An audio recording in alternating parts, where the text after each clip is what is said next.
All right, here we go. OG Trey D. Ha ha. DJ Vlad, what's good, man? Welcome back. Once All again, the time, here to man. shake things up, upset some Uh-huh. people, give some unpopular opinions. Some needed, probably might be unpopular, but some needed Yep, opinions and perspectives on shit. absolutely. Absolutely. Well, the Nipsey Hussle story still continues. Gotcha. I guess the grand jury indictment has been released, and you see a little bit more about the case. Um, so apparently, the whole thing about Nipsey talking to Eric Holder about being a snitch is actually true, Right. according to the police report. That they had a conversation about shitty cuz snitching. hmm You know, apparently what set off the chain of events for him going to get his gun and killing Nipsey. And this was confirmed by Paperwork. the witness, the getaway driver, I believe. The getaway driver is one of the witnesses. Right. Who actually has, what's the word I'm looking for? Immunity by testifying. I figured. Yeah. Is that typical? It should be. I mean, if you're going to commit to helping a government agency out in solving the case, I wouldn't think you would want to get prosecuted after you finish helping them. So, that's the quid pro quo per se. Right. Right, because she could potentially be tied into part of the murder Yeah. as the getaway driver. As having a foreknowledge, you know what I mean? And, then that goes on to the premeditation and all that. So it could really go bad for her probably. I mean, how would that work? You're hanging out with someone, they decide to kill somebody and jump in the car and say drive, and, Well, and you drive. Well, it would have to be more to it than that. I mean, it would have to be some kind of, pre-knowledge of what was about to take place. Okay. We couldn't just be riding and then, you jump out and kill somebody and they hold me liable for knowing about it or something. That was a fit of rage or whatever, But knowing the tension that existed between them or what have you, then I can see clearly, how it's like you knew what was gonna happen. You had to know because he was mad, he had a gun, and he was going to where he was at. So if you can't draw the conclusion from that, then you must not be too smart. Well, if he had a gun, was he keeping it in your car, in the girl's car? He had it on him, and it's like, well, take me remember over here. He left and came back. I think he had the conversation with Nipsey. He left, then came back again and started shooting. So he must have had the gun in her car. You're probably looking at a whole bunch of. Or he could have even had it on him and just decided, I'm not leaving this the way it is, and probably turned around and went back. It all depends on how much knowledge she had of the potential of danger to the situation. I believe, determines how they would try to prosecute her. Well, she got immunity now, so it's kind of like a moot point. Well, apparently, Eric Holder had two guns: a semi-automatic handgun and a revolver. Story's getting a little weird. The girl was in a relationship with him. They were dating. This is according to witness one, because she's scared for her life being associated with this. So her identity is being withheld. Although I've seen some posts on social media that seem to point the finger at who this person is. I'm not sure if that's accurate or not. Okay. So they were driving around, and they went down to the strip mall where the Marathon store is, and Holder was excited to see Nipsey was there getting food. So Holder approached Nipsey, who waved him off and questioned Holder about being a snitch. After leaving the restaurant, Holder instructed the driver to go around the corner for a drive-by, which she refused to participate in. She added that Holder then got out of the car and fired several shots at Nipsey. After getting back in the car, the driver said Holder had a black semi-automatic and also a small revolver. Nipsey's business associate, Herman Douglas, who also testified in the case, really, he heard the conversation between Nipsey and Holder. He reiterated the part about Nipsey calling Holder a snitch, adding the rapper could tell Holder to take care of it. Adding that the rapper told Holder to take care of it. Herman added that Holder denied snitching and said that people were just hating on him. There's two witnesses, one named and one unnamed, laying out the actual situation right there from beginning to end, and it seems like both of their stories coincide with each other, although they do not know each other. Right? Mm-hmm. This girl does not know Nipsey's business partner. Exactly. Their stories match up. Now that you hear this story, because there's been rumors up to this point, now that you hear the way it's laid out, what's your take on it? From what standpoint? My take from what standpoint? What do you think about the situation now that you see the way it went down? This is pretty much how the story was told from the beginning. You know, this is the way it was reported when it first came down the hood grapevine. You know, right. that, you know, which isn't always accurate, but this time it seems like yes, it was. Shit, the accuracy is pretty high. I tell you that. You know, with the hood grapevine. So that's how it came, and the story was twisted a couple of times, but that premise has never left, you know, the story, you know, that, you know, he was called a snitch and, you know, he felt slighted and, you know, he responded. So, you know, my question is still, why was he around? That's my whole take on it. Why was he around? And I'm not saying, you know, like, they hood is no different from any other hood, because every hood got some snitches running around there, and some people cater to them, and some people, you know, act like they're invisible, and, you know, it's basically based on the person's principles and integrity of how he interacts with a snitch. So, I'm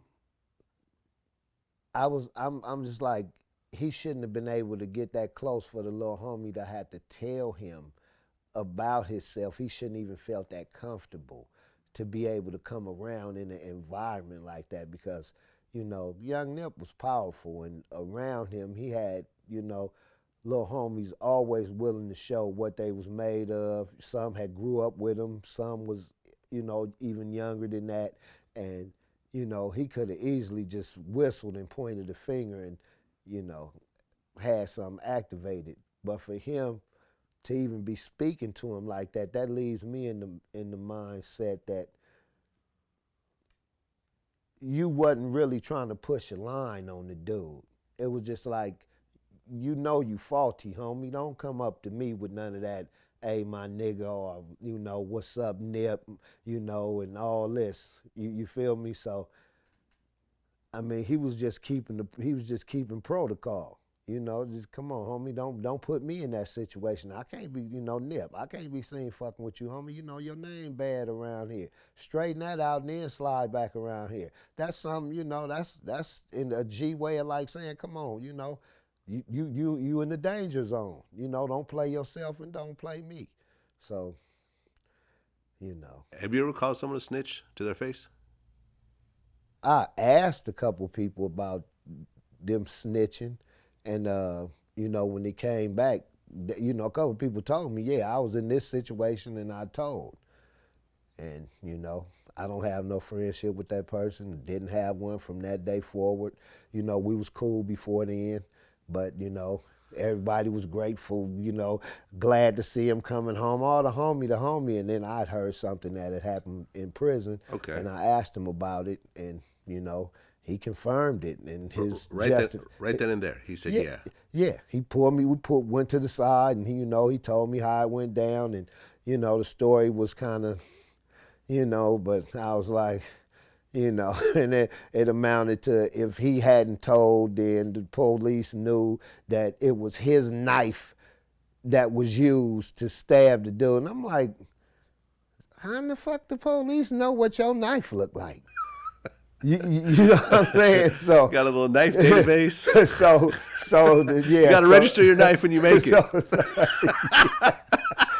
Have put a little serial number. Yeah, it's a little serial number on it. So everyone's cool. You could have one knife in prison, but just one. Yeah, so that didn't sit well with me. So I was just like, okay, I appreciate you keeping it 1,000 with me, and that was pretty much the end of me and his association until a little later on some things went down between us. But we, it's straightened out in this water under the bridge. We was younger then or whatever, but I don't engage or entertain people that talk, man. Okay. I was raised against that. Okay. So you've done that. You've asked, hey, I heard that you told. Yes. Has a person ever denied it and then you found out otherwise? I'm sure a bunch of people have denied it. None immediately come to mind. That situation came to mind because something resulted from that. But yeah, shit. So Nipsey Nipsey tells Eric Holder that that you're snitching and you can't be around. I can't be around you. You can't be around me. Yeah, you can't be around me. Yeah. Yeah, I'm not coming to hang out with you. You're coming over. You're approaching me. Yeah. You can't be around me. Mm-hmm. But he's saying this himself as opposed to someone else telling him this. Mm-hmm. Why do you think Nipsey didn't just be like, hey? He was an active young homie. He was still, in his mind, this is his set, this is hood. You know what I mean? This is, I'm building shit over here. This is my community, you know what I mean? So we're going to keep it straight as we can all the way around with the, policies and guidelines and the tradition that we came up under. So, he had a good heart and a good spirit, but, certain things you don't ignore when you know. Certain things you can't ignore. Okay, so Nipsey tells him he's a snitch, and he denies it and said, "Nah, motherfuckers is hating on me." He goes, "Well, go handle it then. Go show. Is there a process you go through where you pull paperwork or something like that, or if motherfuckers want to see it, Otherwise, it's like, I saw the paperwork from the homie in there, and he told the homie, and he's out here, and it's verified by him, so and we know, and it ain't nothing you can say. So only way you can clear your name or something is like, people putting it out there without no proof, without, and then you can say, well, look, here's my paperwork, homie, this is what I did. But if it's known, you done told, you really can't get up out of that. All right. So Nipsey confronts him, and he denies. He said, "Nah, motherfuckers just hating on me. I got haters. It's false."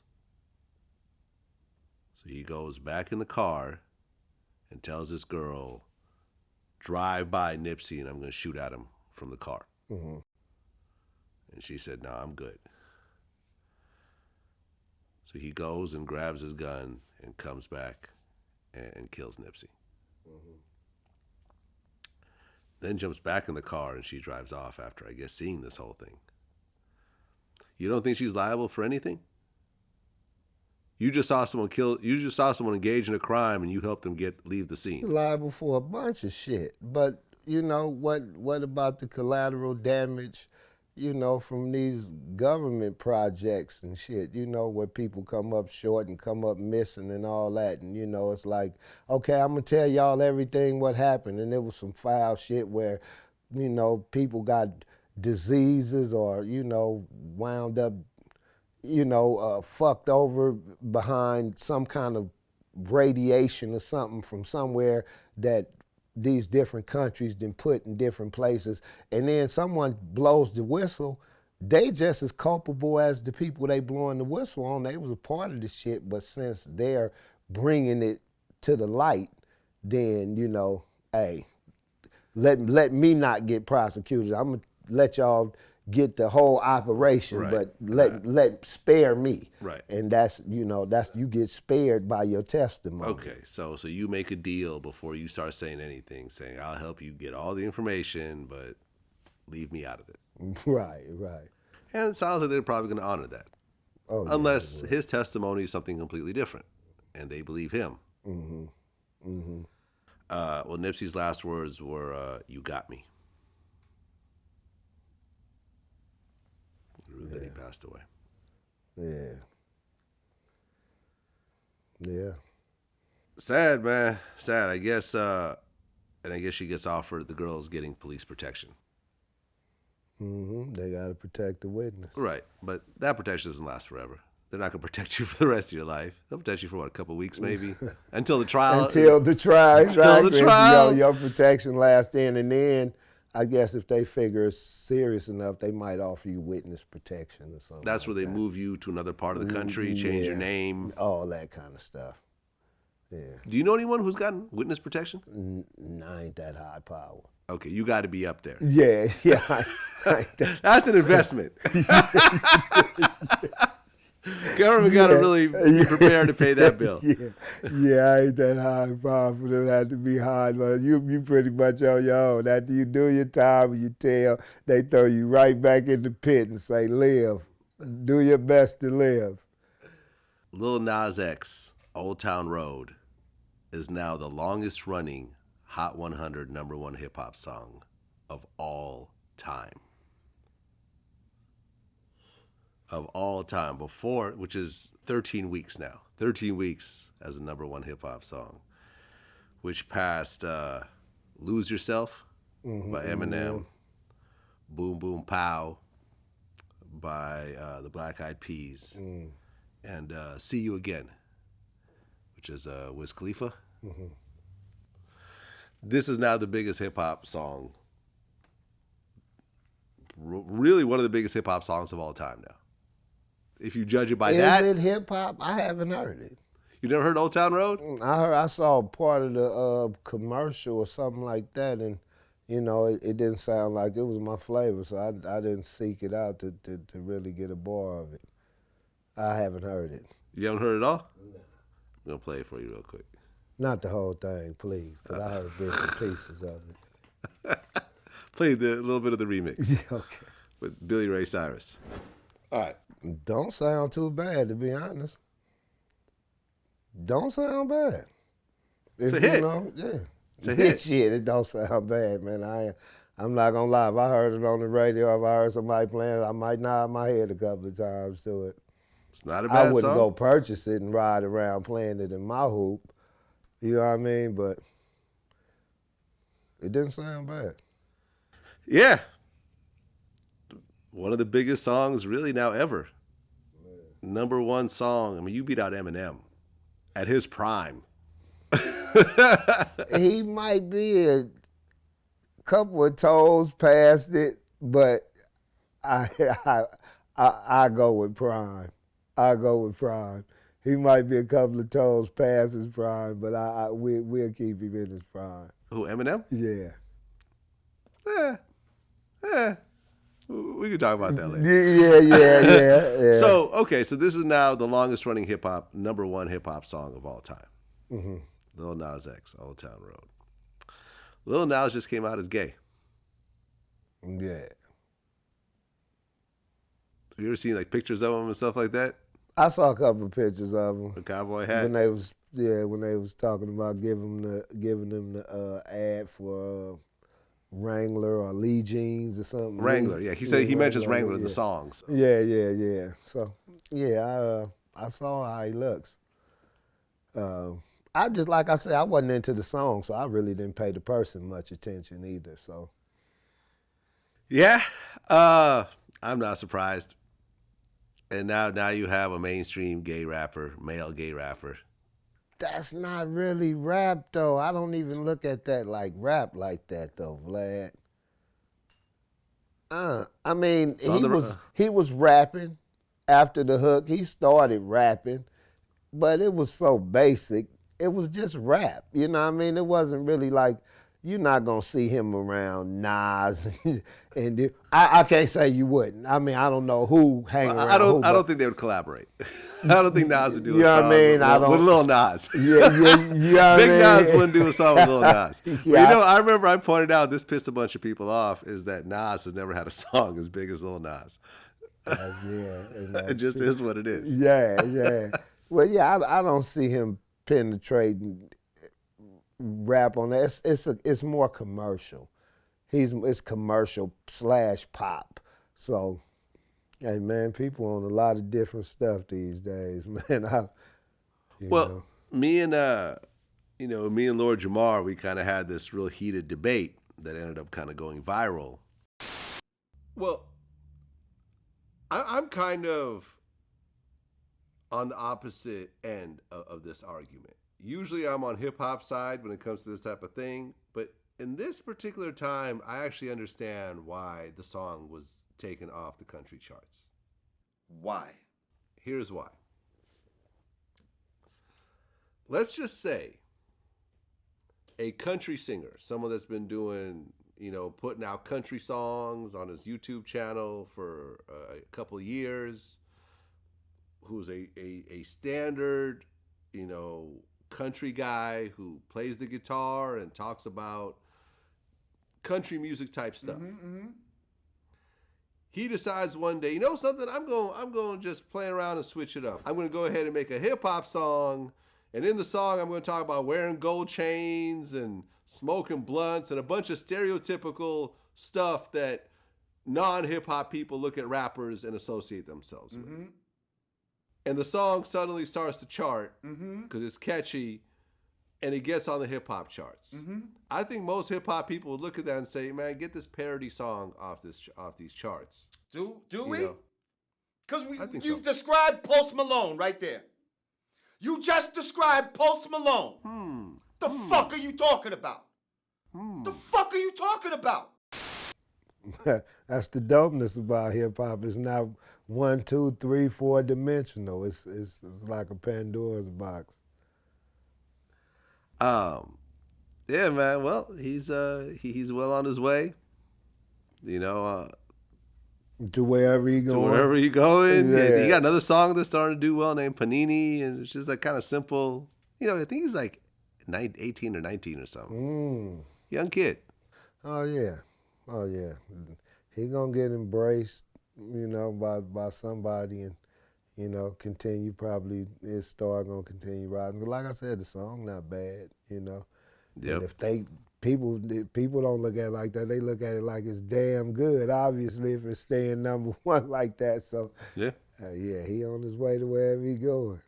50 Cent has been trolling Young Buck because Young Buck allegedly has a relationship with a transgender. Has or I don't know. had? I don't know. Well, does it really matter? No, it don't. No, it don't.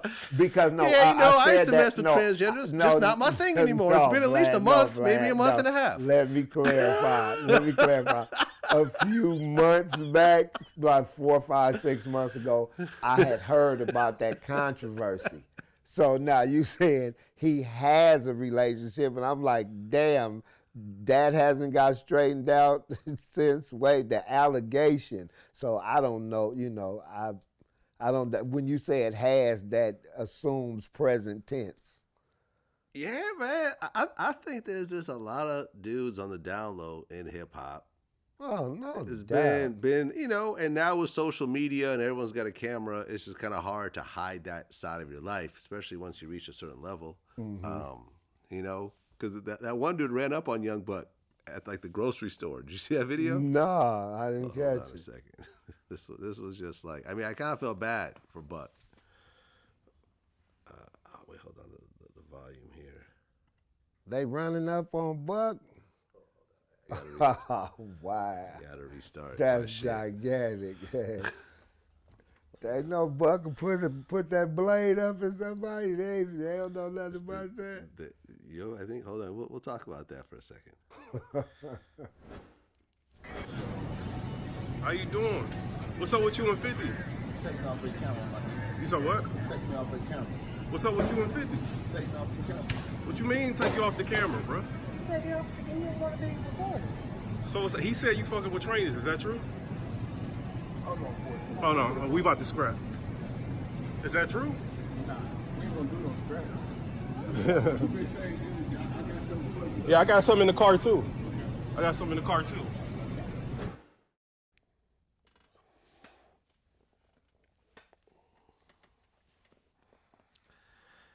People need to cut that bullshit out, man. Yeah, I don't respect that. Yeah, people need to cut that bullshit out. I'm talking about 50, man. Even to that point, man. You know, if you got some personal shit with a motherfucker, man, y'all handle that shit, man. You put that shit out on social media, now you got motherfuckers getting ran up on in the airport. You know what I'm saying? Was that the airport or the It grocery looked like store? that It looked might have like been the airport. Oh, I was looking from a distance. No, it's a grocery. It's a grocery store. Yeah. Oh, okay. Yeah, those shopping carts. Oh, okay. Yeah, I thought he was getting some luggage out the carousel. No, that's a grocery store. Oh, okay. He's just trying to buy some bread and milk. And you got motherfucker can't even go get nothing to eat, and he getting asked these kind of questions because you blasting him on social media and people want to go viral. You know what I mean? That's bullshit, man. That's some bullshit. Yeah, and Young Buck basically said he got a gun on him. He said, "I got something for you," and the dude said, "I got some in the car." Yeah. Which is kind of the That stupidest could have thing. went bad right then because you Oh, it's in the car? Well, it means you don't have it right now. Yeah, but now I got to kill you in front of the whole grocery store. Right. I'm not getting away with this. My life is pretty much over with. I can't justify killing you until you try to kill me. Right. You're telling me you're going to go to the car. That means when I go and take my groceries to the car, you might be waiting for me in the parking lot. That don't mean that I might have been saying I got a bumper jack in the trunk. I didn't specify. You didn't specify. I didn't specify. And then you turn around and gun me down. You're going to be fighting that case for quite some time. You know, look at C Murder. Yeah. Well, I forgot the details about that. Well, it's supposed to have been in the club situation and some young guy was rah-rah, something like that, and, you know, popping off at him, and then it went down and the young guy wound up dead. I don't know what happened or who did what, but... Yeah, we were supposed to actually interview C Murder on a couple of occasions, and it didn't happen. I think at one point he went on a hunger strike or something, and he got put in the hole and some other shit. Right. Yeah, man. Life in prison is not a good place. And now you got to kill somebody because you and this guy going at it back and forth on social media because y'all don't like each other, and he got supporters or people that want to seem like, you know, they riding with you, or they, you know, they probably don't like you anyway, so they gonna take the opportunity to push up on you and check you. And like he say, he might have had some shit out there, so however you want to do it, we can do it. It's not that serious. Damn, do my life really affect you that much where you got to come confront me while I'm trying to get some bread and some milk and some shit to take back to the house? You know what I'm saying? That's fucked up. That's fucked up to me. You know what I mean? So I think motherfuckers should grow up on that social media, man, in a real way. Yeah. Well, I mean, it's fun. I mean, I like, you know, I don't even think I follow 50. I don't believe I do. we follow him sometimes. We post this shit. I mean, we add to the nonsense. I might follow him. I'm saying I don't see nothing on my timeline from 50 F. So I don't even think I follow him. But you know, I know how he get down. You know, as far as him, you know, his ridiculing and clowning and all that, you know, and some of the shit people show me be funny as a motherfucker, you know, and some of it be like, come on, Fifth, you know what I mean? But hey, you know, I think when it goes outside the realm of social media though, and you got people getting accosted like that, that's not cool. Well, since last time that we talked, Bushwick Bill died. Rest in peace. 52 years old. How old are you now? 53. 53. You lived 1 year longer than Bushwick Bill. Did you guys know each other at all? I met Bushwick Bill at a little function they used to have called Abbey Road. and it was where all the distributors and DJs and stuff like that got together, and they would have different performances there. And I went there with Lil Half Dead. He took me up there. He had an album out, and Bushwick Bill was there, and he had met him through Snoop. They had knew each other, so they greeted, and he introduced me to him, and he was pretty cool. Bushwick Bill was pretty cool. Well, Bill was on the Chronic. Oh yeah, I wasn't around then. Yeah, you I was weren't in around then. prison. Yeah, but he did the intro. Yeah, and Lil Half Dead was around then, so that's how he knew him. Exactly. And he was also in the music video for Dre Day. He was dancing with the sun. Right. Yeah. No, not Dancing with the Sign. He was like in the room where they had the fake Jerry Heller. Oh no, that was Ezell dancing with the sun. Yeah. AJ Johnson. AJ Johnson. Okay, Yeah. cool. Well, yeah, he played Ezell in Friday. Right. Got There's a whole story behind that. Did we ever talk about that? you. No. I never told you the story about Friday, about Ezell and Friday? Probably off camera. AJ Johnson? Probably off camera you did. Okay, so here's what happened. Before the Easy video is done, we just done half of Easy video, like we done one day of it. So I had to go back tomorrow to finish it. But Suge called me into the office. He like, man, you can't finish that video. I'm like, what? I don't have nothing against Dre. I don't have nothing against Easy. I'm a comedian. I'm trying to pay my rent. Right. You know what I mean? You can't do it. I'm like, what you mean I can't do it? He already paid me. Suge pulled a gun out. Pow. I said, you can't do it. I won't do it. I went and told E. I said, man, I can't finish the video. So if you watch that music video, there are two different fake Eazy-E's in that video played by two different actors. Hey, that's a trip that he still used the footage that he already had of him. I mean, I guess he probably paid him, so. Well, yeah, I guess, he had signed all the forms or whatever, and and the Easy told him, like, man, look, I can't pay you the rest of your money if you don't show. He's like, I don't care, man. You keep the money, I'm out. Right. You know, Suge Bully game was at an all-time high right there. Yeah, I get it. That's what happened. So Bushwick Bill, he passes away at 52 years old. So did you guys know each other? Like, you guys had conversations and?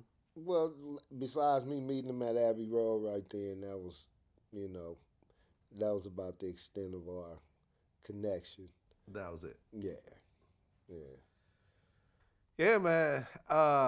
52 is extremly young. It is. It's extremely young. And what did he pass from? Pancreatic cancer. Yeah. And it must have came on swiftly. I remember when we posted around it, people were commenting, who were from, had family members or whatever, and they said that's one of those cancers that's hard to detect. By the time they detect it, you're already at stage 4. Yeah, I get it. I have a homeboy that developed cancer. Found out he had cancer about like 6 months ago, 8 months ago, something like that. And he doing the chemo thing right now and everything, staying strong. Yeah, man. Wish him the best. And I interviewed Willie D right afterwards. Like, I think a couple days afterwards, we just dropped the video today.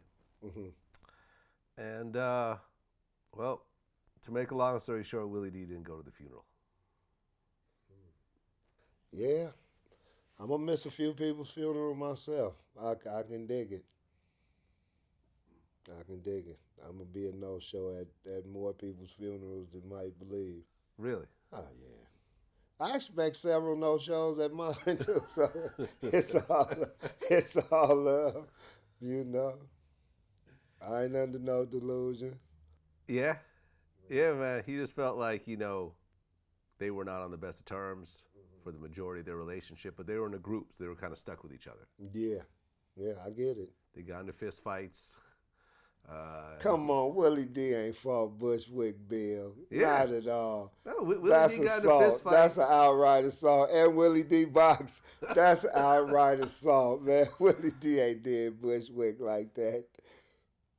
He actually said that the day they met, it's kind of an interesting relationship, right?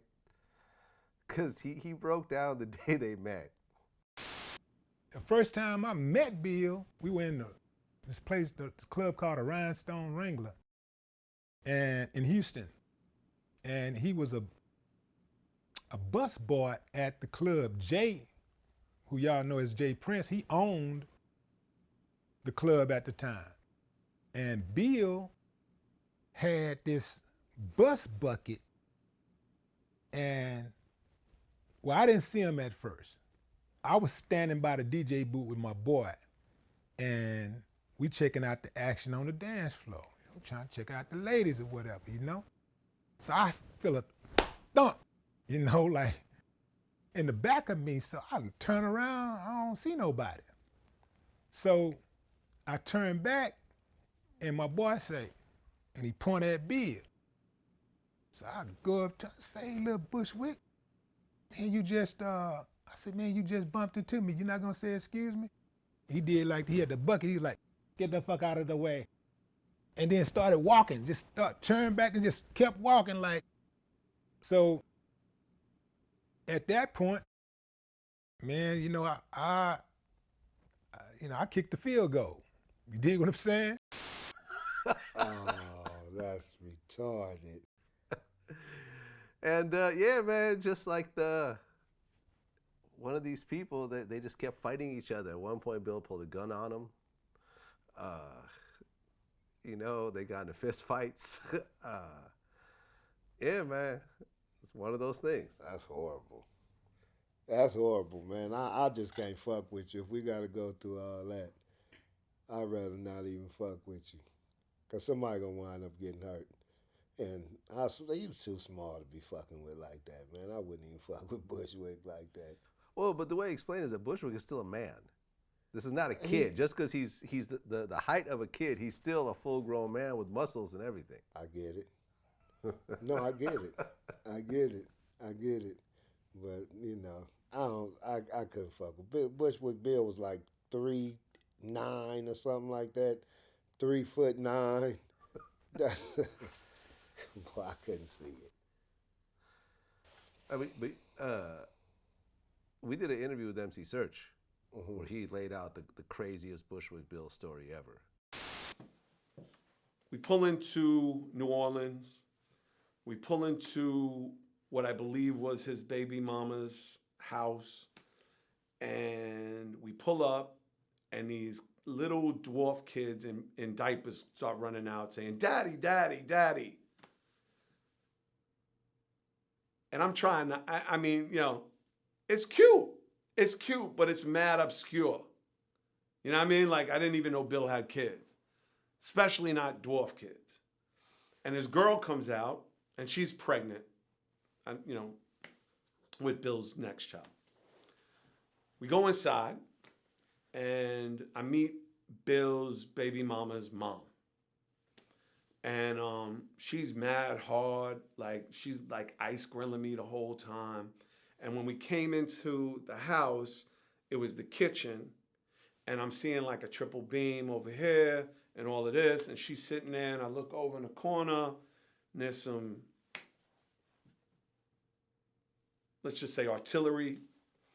So there was a bay window on this side, and I turn around the bay window, and lined up underneath the bay window were these kilos of coke.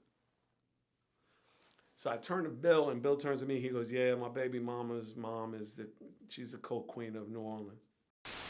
Bushwick Bill got into an argument with his brother, hit his brother in the face with a brick, like that type of shit. You know, like remember that there was that lyric for "Size Ain't Shit." He said, "If you get slick, I'm gonna pull out a stick." Right. He said, Willie's like, "Bill will pull out a stick on you." Like he realized he's 3'9", he will pull out a weapon on you. As he should. Yeah, don't take no shit. Yeah, he talked that good shit on records too. Yeah? Yeah. Yeah, man. Rest in peace. Geto Boys is a all-time classic group. Yeah. You know, and those songs, Mind Playing Tricks on You, will live on forever. I just interviewed Irv Gotti, who he does that show Tales on BET. It's something that I did and created really purely for my hip hop culture people, which you are. You know what I'm saying? So, you know, the idea of taking songs and then turning them into like mini movies. Right. I thought it was so simple, but yet so dope. Sometimes the dopest things is the simplest things. New season will have Mind Playing Tricks on You. It'll be like a 45-minute movie. Dope. You know what I'm saying? So, yeah. Rest in peace, man. Geto Boys, still one of my all-time favorite groups. Bushwick, man. There was a situation that we've been covering in Chicago for a while now, last couple of years. But I'll give you the background story on it. There's two guys in Chicago named C-Day and Rondo Number 9. Two rappers affiliated with like Lil Durk and other dudes out there. They end up killing somebody, like a taxi driver, over some strange situation, right? They both go to court and they both blow trial and they get like 47 years. Okay? Gracious. And along the way, people get accused of snitching, this, that, and the third, right? And I'm not going to get into that part of the story because it's a bit of a tangent. But recently we posted a story about this, that one of the guys names the other guy as the shooter in some appeal paperwork. Okay? The guy that we wrote about gets all mad at me and goes on, probably on behalf of someone else, posts on Instagram saying they're going to sue me for defamation of character, this, that, the third, assassinate my character, I didn't write no statement, etc., etc. So I had to go back and check the work of my writers, and we actually pulled up the actual appeal paperwork. Okay? So, in the paperwork, in the first paragraph or so, it says, on appeal, Rondo Number 9 argues that his counsel was ineffective for not more vigorously pursuing a defense theory that C-Day was the sole shooter. And I'm changing the names to the street names, to street names. Right. But the actual government names are listed in there. Yeah. So he's saying in the appeal paperwork that there should be an appeal because my lawyer did not more vigorously, pursue a defense theory that the other guy by name is the shooter. Not could have been the shooter, or was the sole shooter. So he's saying I'm trying to assassinate his character, and he's not naming the other guy. When you see paperwork like this, as a guy who's dealt with this type of thing, what's your take?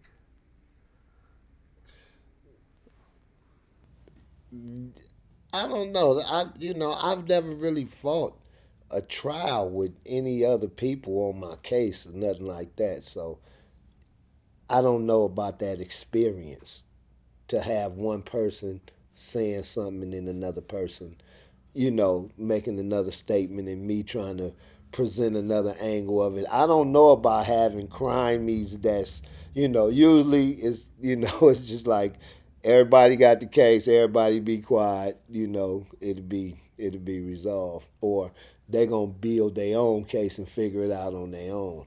So I don't think that's a good statement to have attached to your paperwork at all. People are going to argue, well, that's not me, it's the lawyer. But your lawyer is 100% speaking You know what you're on your talking behalf. about. That's exactly what they're going to say. I can't tell my lawyer what to say. Really? You can't? Yeah.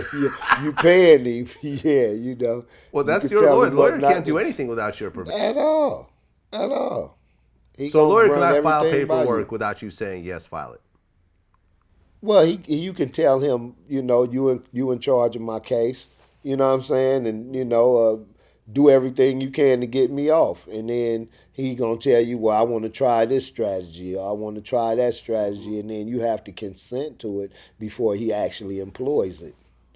Well, what this paper could have said was that my lawyer did not push the theory that I was not the shooter. Exactly. That's at that point that's you're just whole saying different verbiage. That's entirely. I didn't different shoot verbiage. anybody. I don't know who did it, but I didn't shoot anybody. But he actually names the other guy by his government name.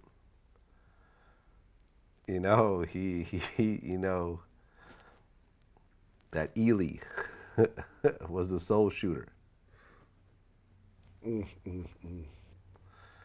Yeah, and he said, you know,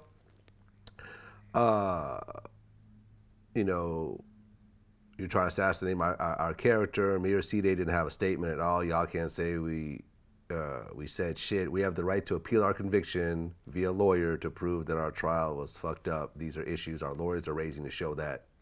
Take that shit down ASAP or we'll sue you for millions of dollars in 24 hours. Blah, blah, blah, blah. Yeah, you're allowed to appeal. Yeah. And you're allowed to tell on everybody also in your appeal, right? yeah, I imagine so. Right? Yeah. That's your legal right. I imagine so. People do what they do, man. Paperwork comes out, and then they try to that's spin what it how they spin it. It's a matter. A lot of things are a matter of public record. So yeah, you can't do something that the average Joe citizen can go pull up and. I went and found the link. I went and looked at the actual transcripts, and that's what it said. I stand behind our statement. If you want to try to sue us, you can go ahead and sue us. I'm fine with that. There it is. I'm fine with that. And listen, man, if this is the approach you want to take, if you want to say, listen, I didn't kill anybody, this guy did it. I'm not going to sit here for 47 years when I'm 20, get out at damn near 70. You know, that's what you want to do. That's what you could do. You know, but don't get mad at me for what you did. Reporting on what you did. Yeah, I get it. You know, I had Freeway Ricky here recently. My God. And he testified against the police. Yes, he did. And I asked whether anyone called him a snitch for that. And he said, in prison, certain dudes, you know, from other neighborhoods and stuff like that, did call him that. Mm-hmm. You know, they were angry at him for various other things, and that's what they did. Do you consider testifying against the police snitching? No, I don't consider what Freeway Rick did as snitching, because they was throwing the weight of the whole United States on top of him. He had to fight his way up out of a life sentence, and that entailed him telling on the same people that was trying to bury him. Mm-hmm. So I get what he did. Now, if you saying telling on the police, like, you know, if y'all got some kind of illegal deal going or something like that, and y'all get caught, you can't tell on him just because he the police, you know. Oh, he the police, so shit, you know, I told. That wouldn't be fair because both of y'all in collusion of a crime. Okay, well, this is an interesting situation. So, because I think Frank Lucas did the same thing. Frank Lucas testified against the police. Frank Lucas was ready to tell on everybody though, or anybody. Yeah, yeah. He was like, "Oh, that's who y'all want? Oh, okay, cool. Let's go down the line." But he was like, you know, the way they depicted it, he was like, "Who y'all want? You know, I don't give a damn about them. I don't give a damn who y'all want me to tell on." And it was just like, "We want the police." Oh, that's who y'all want? Oh, let's go. So, you know, I don't think he made any particular exception about, you know, I'm going to keep it 1,000 with my street people and, you know, just turn on the law. Yeah, and, you know, we asked him about people calling him a snitch. And he said, yeah, you know, police were shaking me down for like $1 million a week or some crazy amount. He said, yeah, that's what I did. Yeah. I told on the police. You know, there's plenty of criminals who have badges. Who, most definitely. Know, like, honestly, around death row, a bunch of the cops. Man, wasn't there a bunch of affiliated death row cops that ended up getting indicted? Allegedly affiliated. You know, like David Mack and all those guys? Yeah. Did you ever see those guys around death row? Yeah. Really? Yeah. Yeah, I saw them. You know, I didn't fuck with them because, you know, that, you know, I got my pistol on me, or, you know, my little Uzi or something, I'm pushing around making sure me and my boys was straight. I really wasn't, you know, I was trying to slide around the police. Right. So you saw those guys hanging out at death row? Yeah, I saw them there a few times. They used to let us in the lobby at Can-Am sometime. They would be sitting out in the lobby at Can-Am. Doing security? Yeah. Aha. Why do you think Suge has so many police around? I have no idea. I mean, he you probably clearly foreseen all the money he was about to have and didn't want the wolves to have free access to him, you know, without any barriers, probably. Well, that was the one thing that I think Bob James told me. When me and Suge started out, it was me and Suge and a couple of little homies. You know, I even told Lil Reggie, you know, I love you to death, but Suge shouldn't have never run you to death row. The reason why I'm saying that is because Lil Reggie had issues with some of the guys that was working for Death Row. So when you did that, what was the purpose of Suge doing that? Suge's purpose was to have Reggie there to keep us at a bay. Because Oh, I see what it is. we on his neck. And Okay. So he had the Mob Piru dudes as muscle, but then he had Reggie and the police to kind of control that muscle in a way. And exactly. he said that Suge would have the police and the gangsters kind of keeping tabs on each other. Right. He kind of played them against each other. Right. You saw this. I didn't see them played against each other, but I saw both of them in the same environment at the same time. So, you know, I could see it happening. You know, and the wisdom of it, I can't really attest to because street people can't win against the police. Me and you had that conversation already. So if shit get funky, you know what I mean, you know, you got the law on your side. You know, you really got the upper edge. So I don't know how good of a, you know, checks and balances system they had on each other, but, you know, I did see them occupying the same space at the same time. And, you know, it was pretty much festive. It was like, you know, anything goes. It's, you know, how we doing it. Slim 400 was affiliated with YG. Got shot 10 times. 10? 10 I thought times. it was 8. 10? Let's see. It could have been 10. I thought I heard 8 a little bit earlier. We reported 10.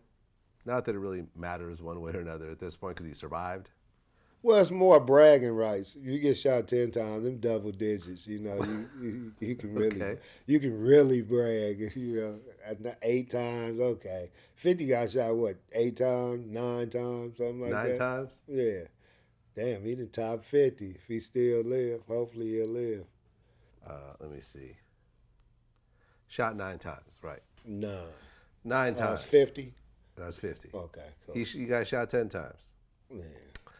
But he actually recovered after multiple surgeries. He recovered already? Well, I mean, he's on the road to recovery? He's on the road to recover. Oh, okay. Yeah. I was about to say, his bounce back game ridiculous. He's back in the studio. Talking shit. Y'all motherfuckers New ain't album, got Can't me. Stop Me, motherfucker. Do a little dance, like, yeah, no, none of that. Right. His jaw's wired shut, which I think is probably the least of his worries right now. Oh, yeah. Oh, yeah. You puncture organs and stuff like that. Lead is no joke. I mean, you've been around people that have gotten shot. You yourself have never been shot. Oh, I've been shot. You've been shot? Yeah. Really? Yeah. We talked about this before. I believe so. Refresh my memory. It's been a I while. was shot in the back. I was going to get some extra little treats for some kids I had at a birthday party at my house, and you know, dudes was behind me and reading my tattoos and everything. So we was at Taco Bell, and then when we left Taco Bell, we went down to a liquor store on the next block, and they had left already. So by the time we got there and pulled up, it kind of startled them, and they didn't know what we was coming up for. But we had a couple kids in the car and everything. My homie Rock, rest in peace, Joshua Robinson, and we pulled up, and I went in the store, but I didn't have the right amount of change to get what I wanted to get. So I walked back out and was getting the change from Rock. And when I walked back, it just got some kind of like funny feeling, and I looked back at the dude, and he was jacking off a little automatic weapon, and he just started popping. So I was right in front of the car, so I ran away from the car. I ran back past him into the store, so I would draw the fire away from the kids. And he shot me in passing, shot me in the back. Lungs collapsed. I had a catheter, and my shit had to get 32 staples in my stomach. So he shot you once in the back? Yeah. Just because of your tattoos? Mm-hmm. Because you were basically the enemy hood? Yeah, exactly. Rival gang. Okay.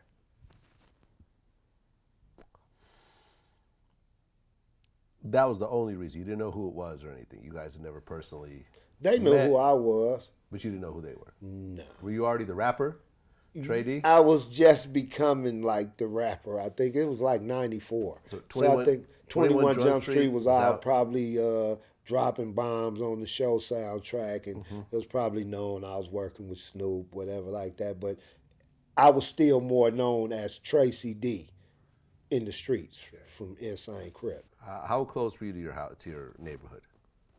Oh, we was in North Long Beach. My hood is on the east side, but I lived in North Long Beach, so I was about a mile and a half from my house. Okay, so it was still your hood, pretty much. No, that's not somebody considered else's. your, No, that's someone else's hood. Okay. Yeah, not the hood of the people that shot me either, but they hung out in some projects on that side of town. Okay, so simply gang banging, one side versus the other, got you shot in the back. Mm-hmm. What does it feel like to have your lungs collapse? Oh wow, you don't know when those last little gasps of air gonna stop, because after your lungs fill with blood, I think that's what causes them to collapse, the fluid, and it's just, you can just take little sips of breath. It's just, oh, so you're, because your lungs not expanding. So what I did after they shot me and they left, and the owner, the store guy, called the police or ambulance, whoever, I went and laid up against the freezer just so the cold would kind of like keep me revived. You know what I'm saying? Keep me there, because it was hot and I could barely breathe. And I was like, man, I hope that motherfucking ambulance hurry up and get here, man, because this shit ain't cool. This ain't gonna last too much longer. So you're sitting there in the middle of a Taco Bell? No, we had left the Taco Bell and went down to the liquor store. Oh, so you're in this liquor store. I'm in the liquor store. Up against the freezer. Up against the bleeding freezer. onto the ground. Yeah. Quite a scene. Yeah. Okay. They rush you to the ambulance. The ambulance rushes you to the hospital, and they revive you. Well, I was cool. I still was taking little small sips of breath till they threw me on the stretcher, and then they put the oxygen mask on you, and that gives you, oxygen, and then they find out where you bleeding at and all that kind of shit, I put my faith in what they had to do. I wasn't even tripping. I'm like, damn, they here, save me. How much time passed between the shooting and the actual ambulance? Wow, I had to be... Shit, probably, they got there pretty quick. It was probably in between like 7 to 10 minutes. Wow. Okay. They saved your life. Yeah, they did. 100%. Oh, they did. An extra 10 minutes, you could have just probably ran out of breath. Yeah. And just suffocated to death. Yeah, exactly. So you have no lungs. Yeah.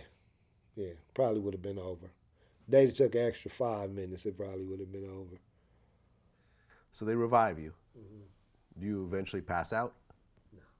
You're up the whole time? I'm up until they put the catheter in me, I believe. Once they cut me under my arm to stick the catheter in, I don't really remember too much after that. I just woke up with staples in my stomach.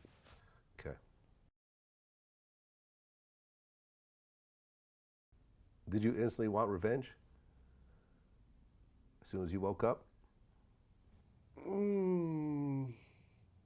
Instantly, I think I was more grateful to be alive. Right. At that moment, and then when the homies started coming to see me in the hospital, it became like, war council. So, things went on from that was necessary to take place because, it was a bad move on their part to try to knock me down like that. But not really, because, like we was talking out there, the trophy, you know what I mean? You become a trophy, Yeah, I mean, you're not just an insane Crip. You're Tracy Deee, who's got songs on major label soundtracks. You're the most popular guy. Not at that time, though. But I was becoming one of the most popular guys then. Well, you were the only person really known worldwide at that point. So, maybe not popular on a street level. No, I was popular on the street level. I'm talking about I really was. I only did like a couple of songs at that point. And, then, you might hear somebody do a record with somebody and you would never hear them again. Fair enough. Fair enough. You're on your way, though. Yeah, I was. I don't think they took that into account, though. It was just like, oh, we got this OG insane right here.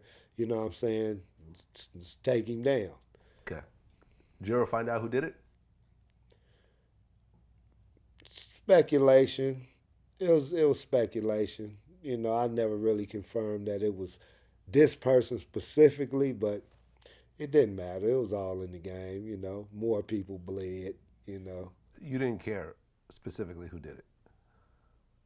In a way, but then when the story was coming back, it might have been him and it might be this person because he hang with this person that looked like this. And, it was just so many directions to go with it. I was just like, anybody can get it. You know what I'm saying? Just like, that's the climate it was. So.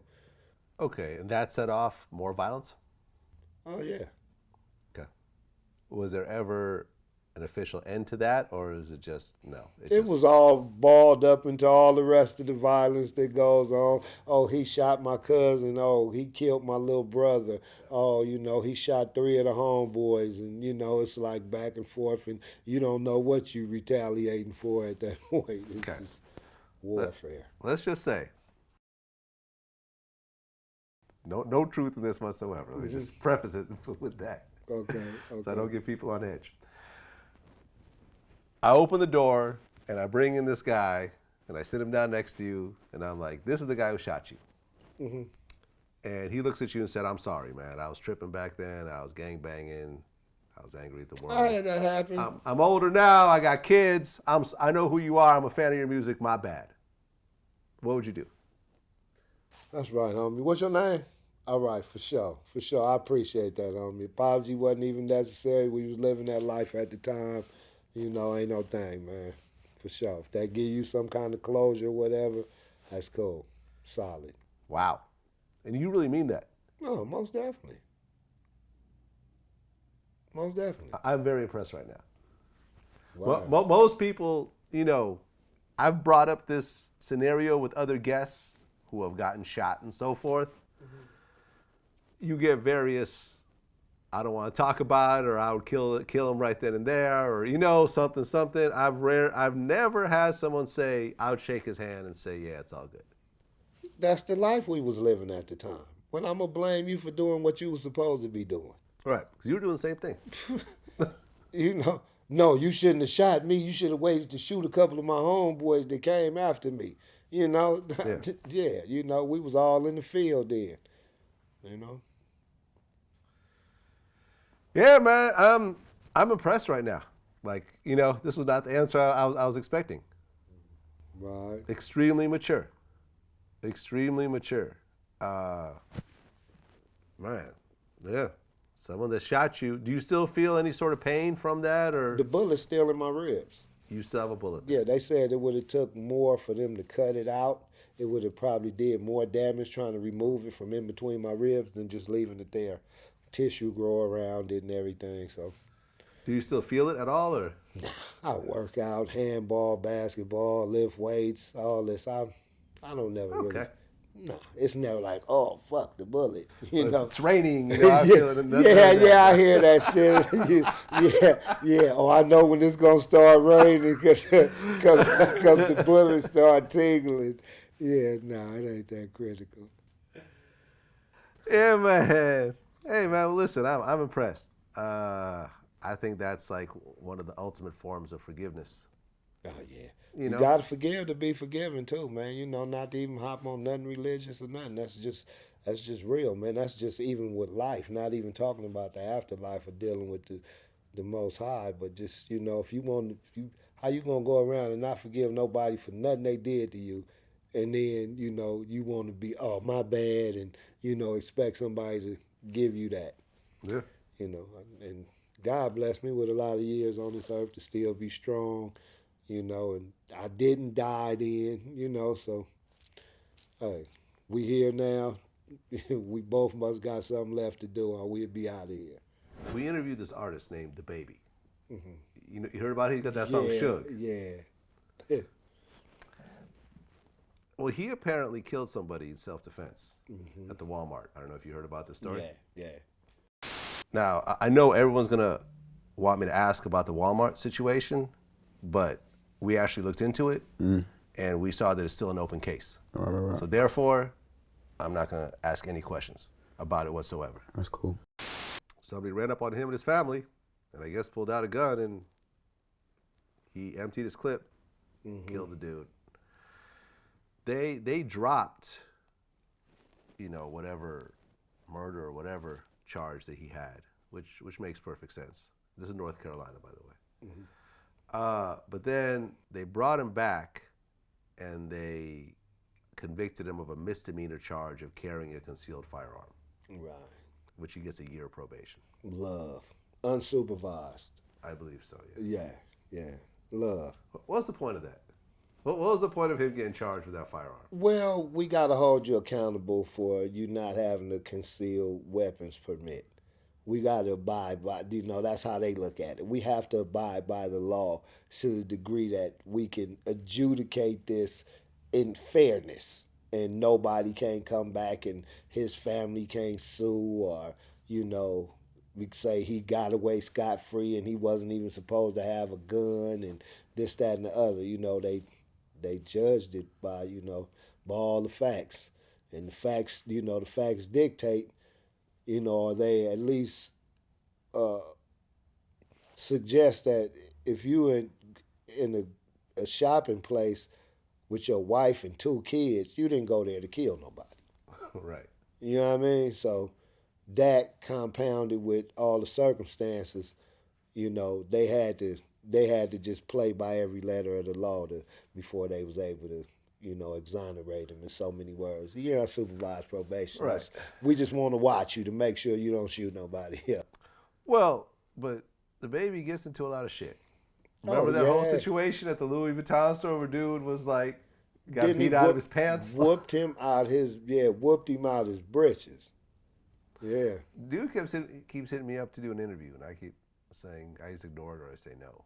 Right. Like, I'm not going to interview you. You clearly started this whole situation. Right. Oh, the dude that got whooped out his britches? Yeah. What do you want to talk about? I have no idea, and I don't really care. Gotcha. But DaBaby does get into a lot of shit. This other dude who I guess one of the security guards beat up real bad is now suing him. Being on probation means that if you catch a misdemeanor on probation, do you go to prison? I don't think so. You got to catch a felony? Yeah. You need a felony to go to prison anyway. Oh, I just thought probation puts you in some sort of hot zone. No? No. Got to be a felony. Okay, so if you commit a felony on probation, well, but what's the difference between committing a felony and just committing a felony off probation? Well, what does probation change? Probation means you're not supposed to be in contact with any of that type of behavior. Oh, like the shit that Kerry Lathan got caught up in, associating with a known gang member. All that kind of shit. So he's going to have to be careful about who he's even around. Yeah, they kind of put some restraints on you with that. Yeah, well, listen, man, we had a dope-ass interview. Told a hell of a story. Right. You know, really he's about the shit that he raps about. And now he's got a huge hit song named Suge. Right. You mentioned Lil Half Dead. So you guys are friends? Yeah.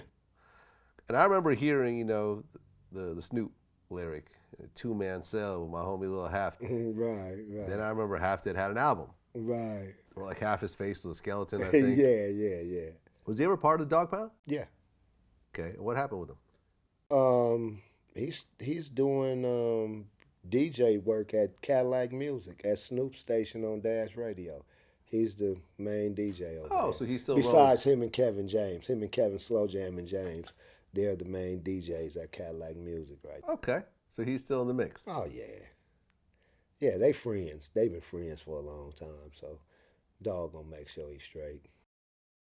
Yeah, it seems like Snoop still fucks with a lot of the same people. A lot of them he does.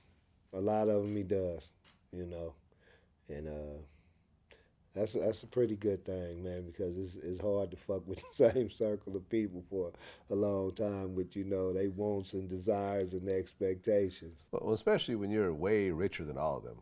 Like, you're an icon, like. Yeah. And you have more money whenever you need it. Like, oh, let me just do a show for $100,000 real quick. Yeah. I got a free weekend. Let me just get this 100 stacks. Yeah. To do a couple of my own songs. Like. Right. I was listening to East Siders on the way here, and I heard one verse that you did that didn't sit right on me. Can I mention the verse? You can, of course. This is for Got Beef. You said, "So make my name taste just like a dick in your mouth, and wash the way you on my nuts while you spitting it out." I'm sorry, man. I couldn't do that verse. No, that's saying to the motherfuckers that got beef. I know. If you got beef, then make my name taste like a dick in your mouth. And Right. don't say it. No, I and got watch it. the way you on my nuts when you spitting it out. I understand. Yeah. I understand. It's just I want Anybody. Make it taste like a dick in your mouth. If you like dick in your mouth, keep it in your mouth. If you don't like dick in your mouth, watch the way you on my nuts when you spit my name out your mouth. I like Trey Deee. I fuck with Trey Deee. Oh, he dope. Yeah, I kind of like him. He all right, but, I like Nate a little better and Snoop. Oh, that's fine and dandy. But, if you go above and beyond that and, you want to try to talk down on me in any shape, form, or fashion, make my shit taste like a dick in your mouth. I feel you, man. You a fool.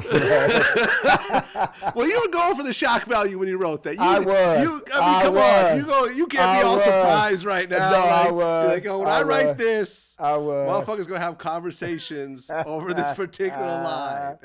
Yeah, you right. And mission accomplished. Here we are. Good so shit. many years later, still talking about the shit. Good shit. Yeah, man. Interesting. Well, Mob James came back. We did this whole full interview again. Do you remember Mob James around? I remember hearing about Mob James more than I do seeing him. A lot of people used to want to take me by Mob James' house. Man, you gotta go fuck with Mob James. I'm telling you, man, he's straight. I'm like, he might be. It's just. He's a blood. Yeah, he might be, bro. Shit. Whatever relationship y'all got, is beautiful, man. But I catch you in traffic. But what would have happened? Because people associate with whoever they associate. But let's just say we take you deep into a blood neighborhood and you come out the car with blue rags on and everything else like that, right in the middle of a blood neighborhood. Would that be awkward? It would freeze people probably, and then I would expect a lot of shooting to start because that's like, I'm coming over here cripped out, and I'm finna go crazy over here because that's just unheard of. People don't pull up in nobody's hood with the opposite color on by themselves and just get out the car. Not unless they well known, their car is known. Like Snoop can come out anywhere and everyone's like, oh shit, that's Snoop. It don't matter what he's wearing. I don't know about anywhere. Really? Yeah, it's some places that really don't take the Crips. And you know, you get caught in them areas, you gonna get pretty much what you came for. That's still a thing. Oh yeah. Yeah, it's still a thing. Yeah. Interesting. Yeah. That's why I never went over to the house. Part of the reason. Well, I mean, it was like, what are we gonna dialogue about? What's what's gonna be our you know what I'm saying, what's gonna be our unifying point? You know what I mean? It's like at that time I was still full speed, you know, right. And from all the reports he was as well. You know, he's always been regarded as pretty much you know, a diehard from their side, and you know, I had respect from him from a distance, just based on the kind of person that I heard he was. You know, I heard he was with the shit as well. You know. Well, we did a whole interview, and you know, you never know what you're going to end up talking about as you get into these, you know, hour, 2 hour long conversations. And at one point, and I remember how this conversation started, he was saying how he accidentally shot his brother in the face with a .22.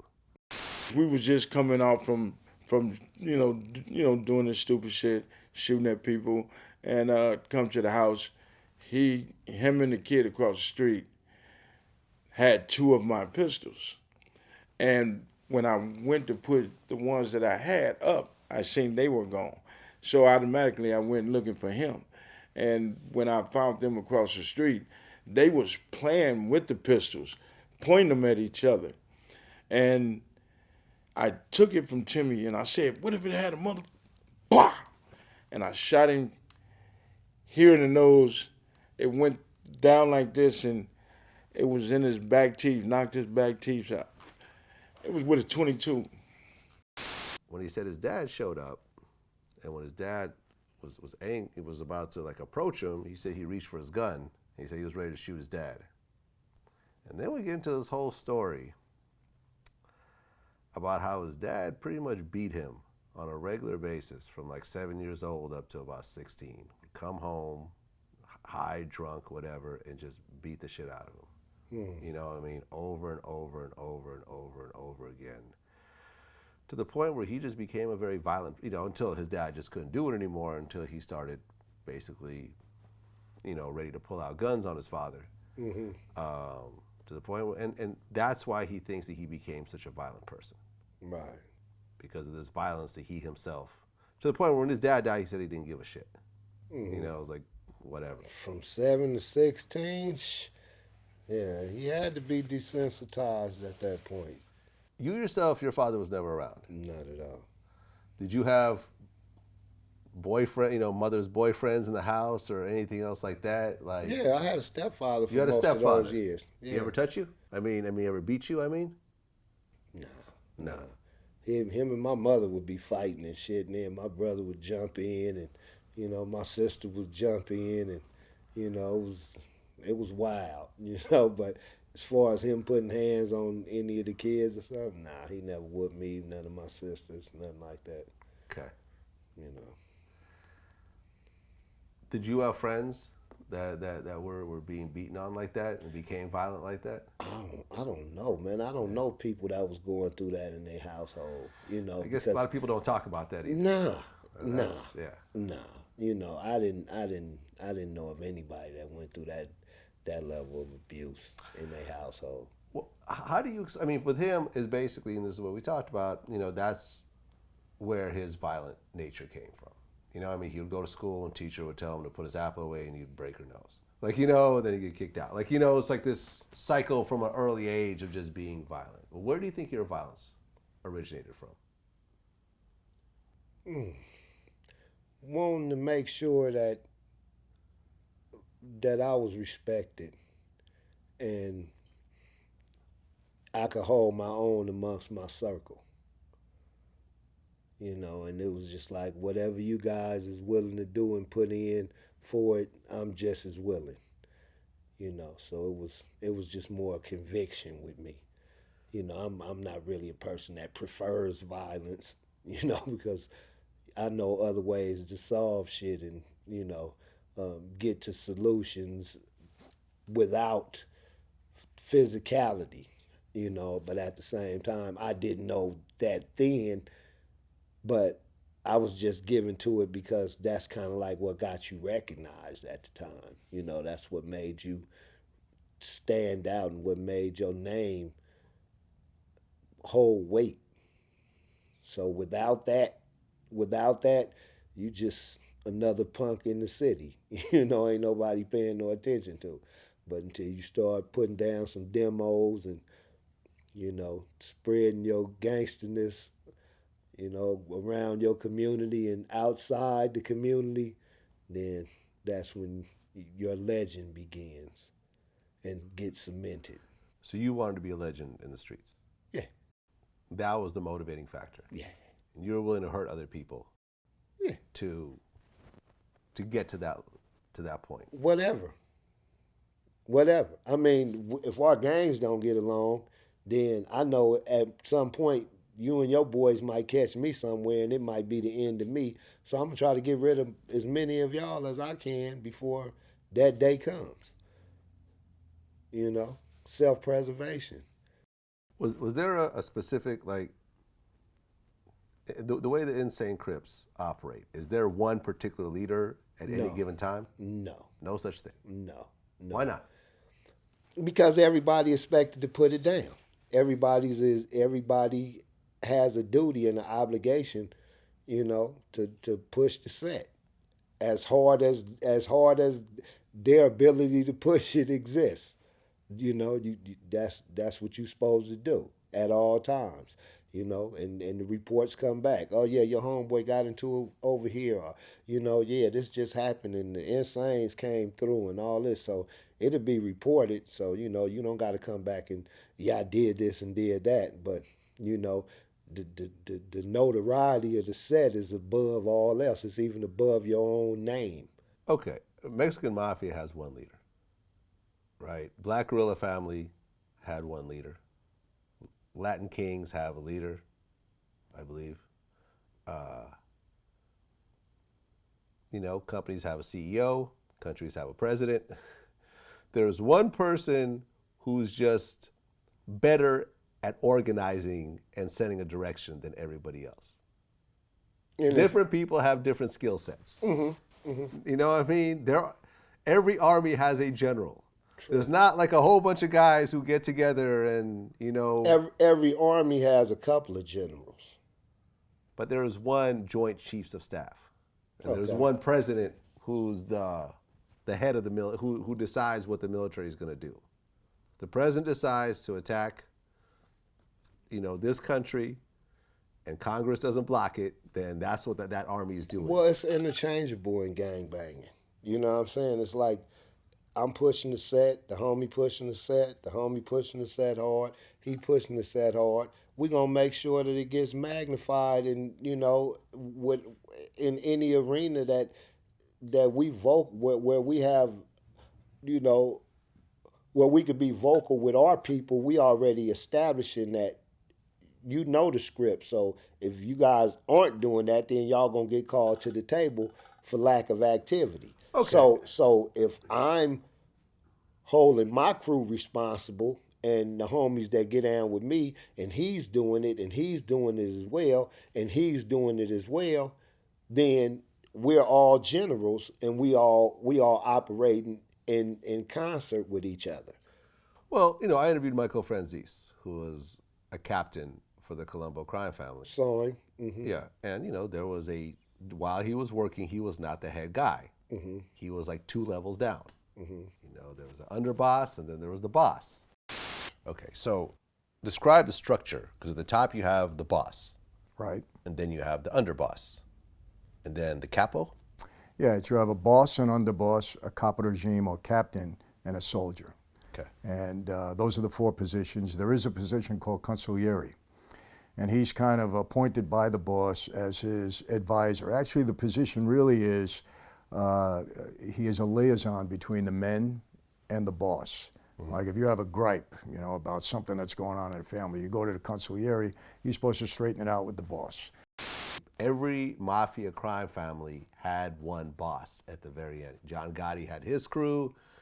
You know, the rest of the crime families had bosses. Why is it, and is this typical with black gangs that there's not one particular head, or is this just, this was your crew? Well, I think with black gangs, the leadership goes to whoever's pressing the line the hardest, you know, and it's just people that they defer to certain homeboys. But as far as you being the ultimate and, you know, we listen to you and, you know, that's just not how Crippin' and Blood was structured.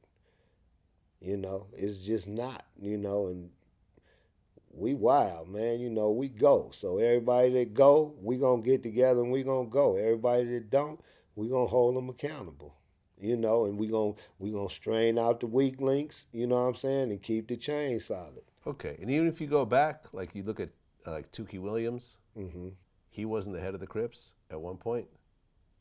In name. But not in execution? Not at all.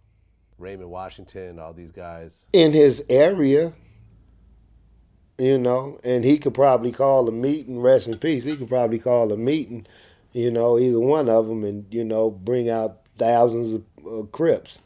But, you know, when it was all said and done, it was going to be a few Crips there who felt like they had something to say about whatever the mission was at the same time. So it was going to be more input than that. But, you know, since they had the name and, like, the, you know, the recognition as holding those positions, people would just defer to them. Here's the last thing I want to cover here. We had Danny Trejo here recently.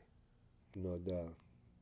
And I didn't know anything about Danny Trejo, apart that this was the scary-looking Mexican guy with a lady on his, you know, huge tattoo on his chest of a lady. Yeah. And when we started going through the background, this guy is like really a gangster.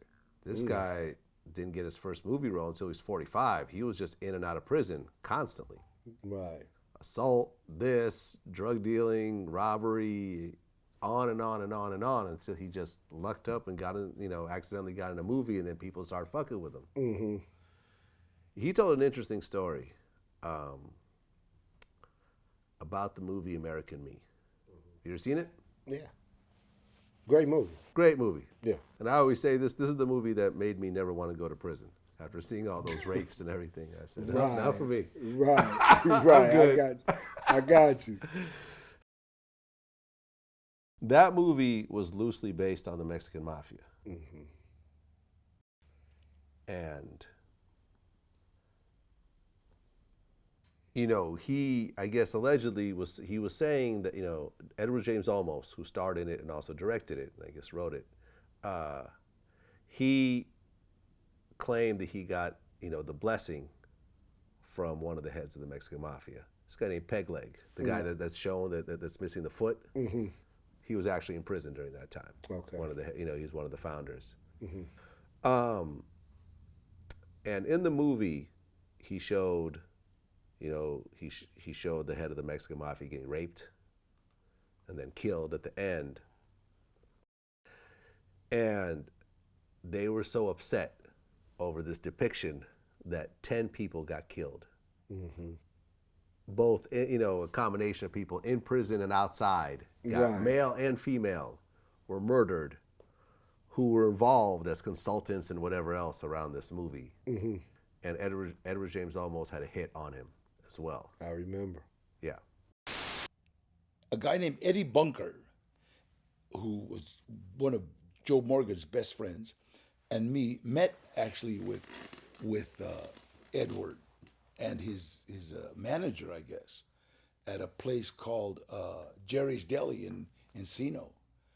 And I told him out front, you can't do this, Holmes.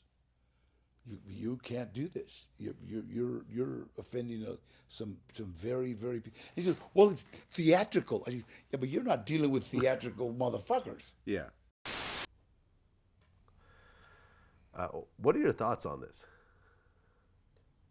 Certain shit you can't expose, man. You know, and you better watch how you depict certain things because, yeah, that's deeply entrenched crime organization, man, that, you know, roots go back to, you know, 1910, 1920, you know, barrios and all that, and they got structure and hierarchy and all that. So, you know, they make a call, somebody gonna get reached out to. You know, I was in the pen with a couple of ranking Mexican mafia members, and you know, shit, they do what they do, man. They about their shit. I actually looked up the rules of conduct for the Mexican mafia. Mm-hmm. There's 11 rules. A member may not be an informant or rat. A member must not be a coward.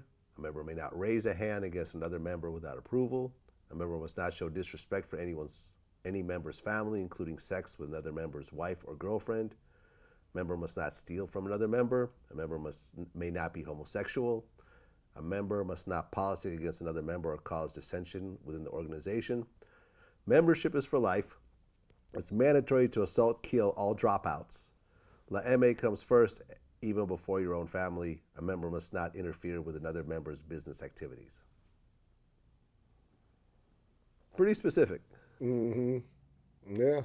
Pretty specific, to the point where I guess if you find someone that left, you have to kill that person. You're required based on the rule of conduct. Yeah. You violate a rule by not killing that person. Right. Remember the movie they showed one guy killed his brother, had to kill his brother and everything? Mm-hmm. Yeah, you just read it. You know, come before your family. Yeah. Yeah. Yeah, deep commitment. I mean, and it's, you know, rules is just words, man, unless you live by them, you know. So the bylaws and, you know, all that, I get it, you know, and a lot of them adhere to it, but it was once upon a time that it was rumored that they were allowed to tell on black people or other races, you know, outside of their race, you know, just don't tell on, you know, nobody of you know, and you're not a snitch. You weren't regarded as a snitch. Me and BG Knockout, we had a whole conversation about this, Mm-hmm. where he says that based on what he saw, the Mexicans are allowed to tell on other gangs. It was alleged, because you know hadn't sat there and watched any Mexican testify on any black gang member, and you know, as people still accepted him or nothing like that. So I can't say for a fact that it was an actual rule that they, you know, that they allowed, but you know, it was a very actively pervading rumor that was allowed, and it was cool for that to happen. You know, when Freeway Ricky was here, he said he still lives in South Central. Dope. Still lives in his old neighborhood. Dope. And when I asked him about jealousy, he said he doesn't feel any jealousy in his neighborhood. Mm-hmm. And it was an interesting conversation. He goes, well, because people know I try to help. Mm-hmm. I'm like, but you can't help everybody to the extent they want to be helped. He goes, yeah, but they know that I'll try. And that goes a long way. Mm-hmm. That's dope. Most people, though, don't live in their old neighborhoods. You don't live in your old neighborhood. No. Well, I had somebody come, you know, unscrew my light bulb and steal my dog and lay in my backyard to kill me with an AK-47. So I got kind of a reason not to live in the hood no more. You know what I'm saying? I think we talked about this. Yeah, we did. Him detaining me for them 20, 25, 30 minutes allowed the dude to, you know, be like, man, I'm cool on waiting for this dude, man. Let me just get up out of here. So there was somebody waiting to kill you. Yeah. And they left because the police had slowed you down. Because I took too long to get home. How did you even find that out later? He called me the next morning and told me he stole my dog and unplugged my, unscrewed my light bulb off my front porch. It was one of my homeboys, but we had a situation to where he didn't stick to the script of how he dealt with the situation, so I had to step in and rectify the situation overall. And when he found out later that it was me that had orchestrated and did it, he was real, you know, hurt by it, because he was one of, you know, he was a close homie, but the situation demanded that acting the way that I did. So. And believe me, wasn't nothing funny about it at the time. But yeah, it's funny. Did you get your dog back? Yeah, I got the dog. Okay, back. what kind of dog? Pit bull. Okay. Nina, female, red nose. So that was the wake up call that I got to move out of my neighborhood. Yeah, that was the wake up call that you know what, it probably not the wisest decision to paint my house a couple of different hues of blue on one of the busiest streets, you know, in the city, and you know, think that everybody's gonna leave me alone because I'm that dude, you know, and yeah, I've determined that it didn't work like that and it wasn't gonna work like that. So I said, you know, let me get myself to safety, let me get my family to safety, because the thing about that was I just imagined, you know, my children coming out and seeing me dead on the porch, you know, and how that would affect them, and you know, I'm gone and all. I'm like, yeah, it's not worth it. So unless you live by it, man, it's just words. You know what I mean? Are there rules in cripping like that? Unwritten. Unwritten. Yeah. It's never written down. It's basically your set lay the rule. You Okay. know, it's not, you know, Crips do this. You know what I'm saying? It's, you know, everybody got their own structure and execution within their own set. Yeah, I mean, you know, I wonder how, you know, Edward James almost really felt, how a script decision created a pile of bodies. You could say, well, it's not his fault. He just did a movie. What, was he the executive producer? It was his movie. Okay. It was ultimately his movie. Right. You know, and for example, you know, the rape scene, I think, kind of tied into him kind of trying to rape his girlfriend, remember? You know, try to have like anal sex with her Exactly. or something. 'Cause Exactly. I think it like those two events were tied together, so it kind of was part of the movie. Mm-hmm. Yeah, man. Like I just saw Blood In, Blood Out. Yeah. For the first Another time. good movie.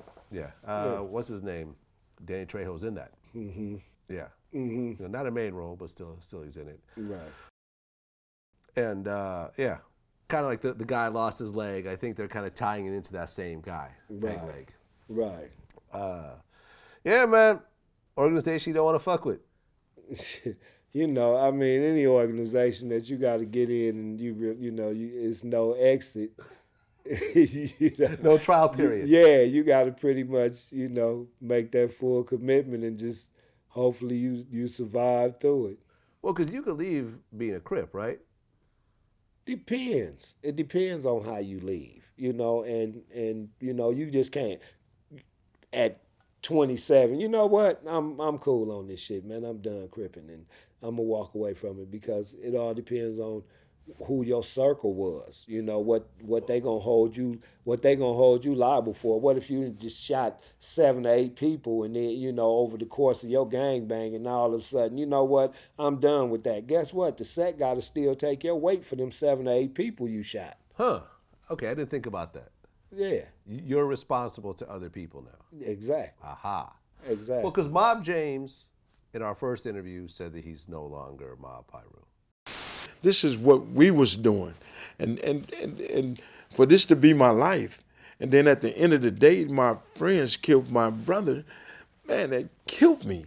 So there's no way in the world I can be a part of this, and still feel good about it. Yeah. He said he left that behind. All that really left him was, you know, his brother getting killed and everyone being broke or dead or in jail, and he just wasn't with that whole program anymore. He said on camera, I'm not part of that anymore. That's dope. You know, but I guess it's the same situation. You know, he you know, I mean, he did a lot of shit while he was Mob Pyru. Right. Which I guess the rest of the members are still, you know, part of it. And he said he had an interesting part in our new interview where his younger brother didn't agree with the one he shot in the face earlier, but his brother is still, you know, active in his own way. And they said that, like, at their mother's funeral, his brother just walked right past him without even acknowledging him because he doesn't agree with him leaving. Whew. Family Feud. Yeah. Yeah, when you entrenched like that, man, you know what I mean? It's, you look at things and process things a whole different way. So you consider yourself still an insane Crip? Always be. Always. You could never say, I'm done with that. That's not me anymore. Well, in saying that I'm done with it, what am I actually saying I'm done with? I'm done with shooting people in broad daylight. I'm done with going to prison. I'm done with selling drugs. I'm done with robbing people. I'm done with all that shit. Mm-hmm. But the fact remains, I'm who I am. And people don't forget who you are or who you've been. People got their own makeup of you in their mind. So, I see certain people, they come at me super extra low. Oh, cuz, my nigga, oh, cuz, trainee, oh, yeah, and all that. And it's just like, we've been homies for however long. It's just by what I profess and how I present it. And then, you have people that really hear what I'm talking about today and know where I'm at mentally and spiritually. And, they, I appreciate the growth. Dee, I appreciate you sharing that with us. You know what I'm saying? And, you really came a long way, homie. I remember, you did this and did that. And, and just be like, yeah, homie, I'm past a lot of that. I'm past a whole lot of that right now. But at the same time, I'm still who I am. Yep. And, when we were smoking in the car earlier, you said that you don't drink. Not at all.